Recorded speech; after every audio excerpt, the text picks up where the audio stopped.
తెలంగాణలో RTC bus డిపోల ప్రైవేటీకరణకు సంబంధించి వస్తున్న వార్తలను సంస్థ ఖండించింది. ఎలక్ట్రిక్ బస్సులు ప్రవేశపెట్టడంతో డిపోల ప్రైవేటీకరణ జరుగుతోందని సోషల్ మీడియాలో ప్రచారం అవుతున్న వార్తలు పూర్తిగా నిరాధారమైనవని స్పష్టం చేసింది.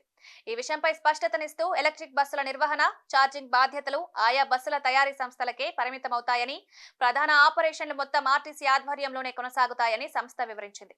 తెలంగాణ ఆర్టీసీ ప్రకటన ప్రకారం కేంద్ర ప్రభుత్వం సూచించిన ఈవీ పాలసీ అనుసరించి పర్యావరణ అనుకూల బస్సుల వినియోగం పెంచడం సంస్థ ప్రధాన లక్ష్యమని పేర్కొంది. ప్రముఖ నగరాల్లో గాలి కాలుష్యాన్ని తగ్గించేందుకు ఎలక్ట్రిక్ బస్సుల ప్రవేశం ఒక కీలక నిర్ణయమని పేర్కొంది. దీని ద్వారా ప్రయాణికులకు మెరుగైన ప్రయాణ అనుభవం అందించడంతో పాటు ఆహ్లాద వాతావరణానికి అనుకూలమైన ప్రణాళికలు అమలు చేస్తోంది.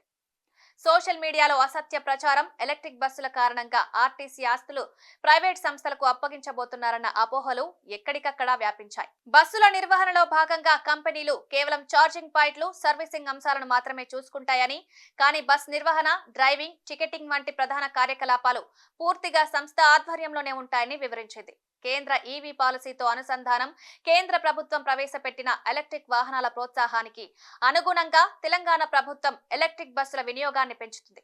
2023లో ఇప్పటికే పలు బస్సులను రోడ్లపైకి తీసుకురాగా మే నెలలో మరిన్ని ఎలక్ట్రిక్ బస్సులు అందుబాటులోకి రానున్నాయి. పర్యావరణ స్నేహపూర్వకమైన ఈ వాహనాలు కార్బన్ ఎమిషన్ గణనీయంగా తగ్గించడమే కాకుండా ఇంధన వ్యయాన్ని కూడా తగ్గిస్తాయి.